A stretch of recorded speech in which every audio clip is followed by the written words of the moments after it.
mi tara mari si ki ba June 18 thogdok ta CBI da closure report ama pikat khare court na reject taw khre mara leiraba maran siriba personnel court na kau khre thogdok asida maran siriba CRPF personnel sing lakliba November gi tarik 15 da court ta karaknaba oina khangan khre hai jo amase June 18 thokiba gi thogdok se kui kharaga su hojik ta na hongna na amu chenariba mioi sing court कारकनाब खंगन खरे हाइबगी मतंग सिदा होजा करी मो थंबिनिंगी अमदे कोइ मणिपुर की प्रजा सिंगदा मतमदा तौकिबे थ्रिटन सिंग कोइ चहीगी June 18 हाइन हाइकल कत्तुना लाक्लिबा असि मखोइगी दमक्तनी अदुबु ngasi कोइ कोर्ट ना November 25 बोकी मनुंग चेनरिबा CRPF पर्सनल सिंग कोइ कोर्ट कारकनाब खंगन खरे हाइबगी ऑर्डर म थोखरे मसिगी मताना करी मो थंबिनिंग अखोइगे इंडियन जुडिशियरी सिस्टम से मसी याम सेंगना आई मोट पिजो हारगति मसी अखोई फेल मक्ति हाबे यात्रे अखोई मैक्सिमम को मैक्सिमम अखोई माई पाक्तबा अखोई मैक्सिमम अखोई कल्प्रिट सिंग से मसदे एडवांटेज पीबा एडवांटेज कल्प्रिट सिंग से एस्केप तौनना बगी एडवांटेज जम फंगबा that kind of judiciary system अमने ना दुमाइना लवे अदुना मरम ओरकांदा अखोई हुरान चिंथी नत्रगना कोई तोंगान तोंगान बा इमोरल लोइबा एक्टिविटीज द सेनबा मियोय कया कोई इंडियन जुडिशियरी की सिस्टम से सिसिगे मखादा फॉलो तौरगा चटपदा मखोय सिंग टू जस्टिस डिलीवरी तौबा नमरोय हाबगी अखोई वखलोन से मसी प्रजादा लोइ लेयबको अखोई पीपल से लोइ ले फिल तौरेबो अदुना कनागुम हुरान बम फारे हाइबा कांदा अखोई प्रजाना पॉप थारगे हेता हाथोकपगी अखोई केनोमलाइसी अखोई पुलिस ने as per rule as per law police ना सेनगदमनी पुलिस ना लखत फम थोकवा थबक सिंगदो मदु लखत जगदबनी दुगा लखत खरगा अदुगी मखादा अदुगी सिस्टम दुगी मखादा अखोई फॉलो तौबो मतमदा जस्टिस मसाना फंगजगदमनी हाइबा अदुगी थाजब अमा प्रजादा लैतबदुना मरम ओरकांदा प्रजाना फंगिङैदा जस्टिस तो मोब तुने जस्टिस तो होसेना खलगे हेता तौबगी कल्चर अमा लाइसे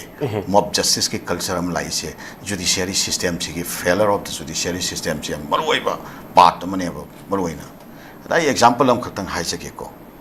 अखोई ngarang nahan si अखोई की कनोदा ayam kuidringai mamangda haitare tha kharagi mamangda akhoi mayai lambida men phanjoram dai da leba pawide khaiba khundu dagi akhoi gi miman natra miyam ga miman natra ba adumba lunatic oiba misaka makhag junam huidrom makhale kai habam pham sida hat leba ko praja gi mop am khakna hat di madaida akhoi gi yumnam huidrom makhale kai area du da leba aramba unit ki adumba mioi sing makhoina मपुंगोइना main accused ओइना सेनरमदगी मखोइगी मी फाबा पुनबगी पोट लैखिबको मियाम इहौ यामना कनखि अदु यामना कनबा अखोइगी पब्लिक की ओइबा अखोइ नुंगाइतबा अदुंबा कनो लैजबा तारगसु अखोइ प्रजा सिंगना पेंदबा मियाम लैबा तारगसु अखोइ सियो सिंगी माइकैदि यामना सिग्निफिकेंट ओइबा पोट अमना पुलिस ता थाजबा थमगा अखोइ कनो बन नत्रगा ब्लॉकेट नत्रगा न करी करा अखोई स्टर्न नोइबा अदुंबा कनो अमता स्टेप अमता लौखिदबा हाइतारे को द पुलिस नसु मियोय खरा फागतपा हौदना खोतना थंगथंग प्रॉम इनिशिएटिव खरा पाइखतना खोगतना प्रजागी इंटरेस्ट थबक तवी हाइदना प्रजान सु फिल तौबा मतंग अमा लैखिबा अदु खरा लेरकांदा खमाइ तवे हेकांदा मागी था अहुमगी मनुंगदा चार्जशीट मतम चाना चार्जशीट सबमिट तौगदबसे मसी चार्जशीट से सबमिट तौहौद्रगदी माइ कनोद्र दुम यावजरियबा फारुरिबा एक्विसिंग से बेल दा पीगदबनी हाइदना अखोइगी कनो सिंग से हौजिकी फारगा थमख्रिबा अदुम एक्विसिंग सिना बेल पियोना अप्लाई तौरे बेल दु रिजेक्ट तौरगा लैरिंग सिता चार्जशीट से थाहुमगे मनुंग सिरैसरा सबमिट तौबिद्रे प्रजादना मोगी जेसीदना अखोई पुलिसना थाहुंगी मनुंगसिदा अखोई चार्जशीट सोइदना सबमिट तौगनी एक्यूज मैम से सोइदना चपचाबा एज पर लो मखोई चपचाबा एक्शन फंगनगनी अखोई करिगुंबा प्रोसिक्यूशन की माइकैदा पुलिस की माइकैदा लापसेस अमता लेहलोयना थाजबा पीरिबनी को पीना थाहुम सिरेसिदा चार्जशीट से सबमिट तौब ngamdre ꯆꯥꯔꯖ ꯁꯤꯠ ꯁꯕꯃꯤꯠ ꯇꯧꯕ ꯉꯝꯗ꯭ꯔꯤꯁꯤ ꯁꯕꯃꯤꯠ ꯇꯧꯔꯝꯗ꯭ꯔꯦꯕ ꯇꯧꯔꯝꯗ꯭ꯔꯤꯁꯤ ꯀꯔꯤꯒꯤꯅꯣ ꯍꯪꯕ ꯃꯇꯝꯗ ꯑꯩꯈꯣꯏꯒꯤ ꯔꯤꯄꯣꯔꯠ ꯑꯃꯈꯛ ꯐꯤꯖꯤꯀꯦꯜ ꯑꯦꯁꯦꯁꯤꯕꯤꯂꯤꯇꯤ ꯔꯤꯄꯣꯔꯠ ꯑꯃꯈꯛ ꯀꯣ ꯂꯧꯒꯗꯕ ꯑꯗꯨꯒꯤ ꯔꯤꯄꯣꯔꯠꯁꯤ ꯃꯇꯝ ꯆꯥꯅ ꯂꯥꯛꯇꯅ ꯇꯧꯕꯅꯦꯅ ꯍꯥꯏꯌꯦꯕ ꯐꯤꯖꯤꯀꯦल ꯑꯦꯁꯦꯁꯤꯕꯤꯂꯤꯇꯤ ꯔꯤꯄꯣꯔꯠꯁꯦ ꯀꯔꯤꯒꯤꯗꯃꯛꯇ ꯃꯇꯝ ꯆꯥꯅ ꯂꯥꯛꯇ꯭ꯔꯤꯕꯅꯣ ꯂꯥꯛꯏꯕ ꯀꯣꯏꯁꯟꯗꯤ ꯑꯗꯣ ꯐꯤꯖꯤꯀꯦल ꯑꯦꯁꯦꯁꯤꯕꯤꯂꯤꯇꯤ ꯔꯤꯄꯣꯔꯠꯁꯦ ꯃꯇꯝ ꯆꯥꯅ ꯂꯥꯛꯇ꯭ꯔꯕꯁꯨ ꯆꯥꯔꯖ ꯁꯤꯠꯁꯤꯗꯤ ꯃꯇꯝ ꯆꯥꯅ ꯃꯥꯒꯤ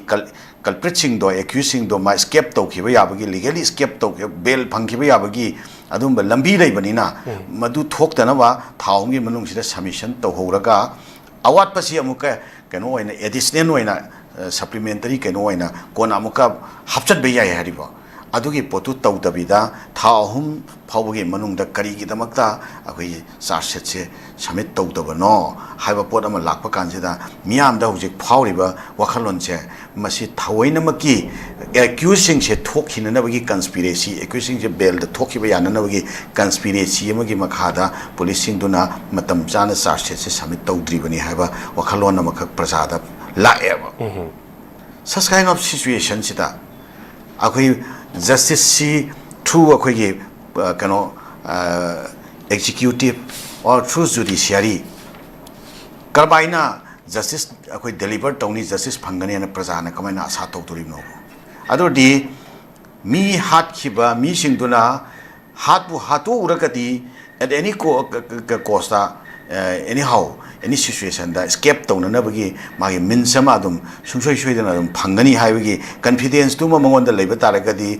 mathang so amuga dum mi amu hat pada mangonda kashu kano leiroi nungai taba leiroi kaimta akiba leiroi ain leiri haibagi mangonda akiba do leiroi ba such kind of things masi akoi lepak se sira leiri ba aduna justice delivery system se masi akoi through akoi judiciary system of India ko judiciary system of Manipur aruga akoi prosecution haiba tare akoi police akoi security leiri masing sina tawriba thabak sing se loina maksi akoi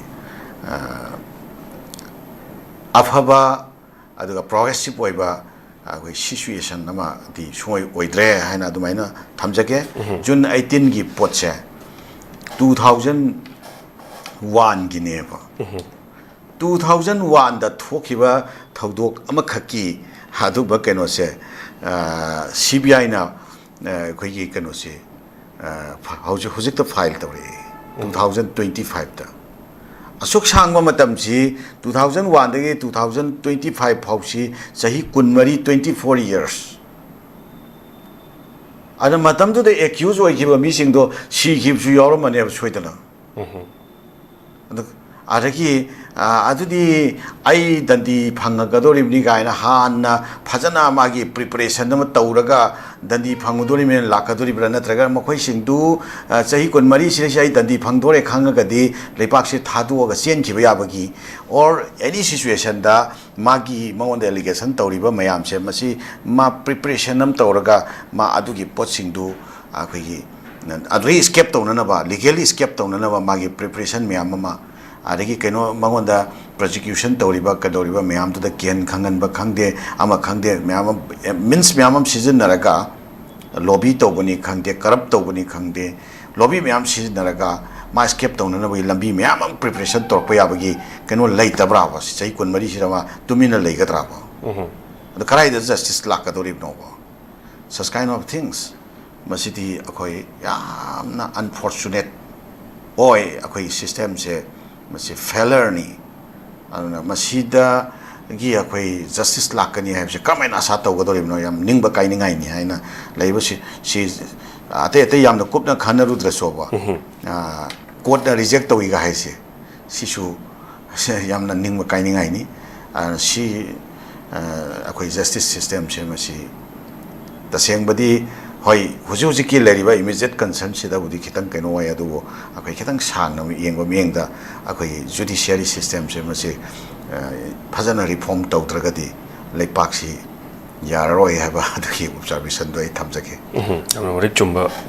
wafun no jan thambe je wafun jo ja do ko roi bada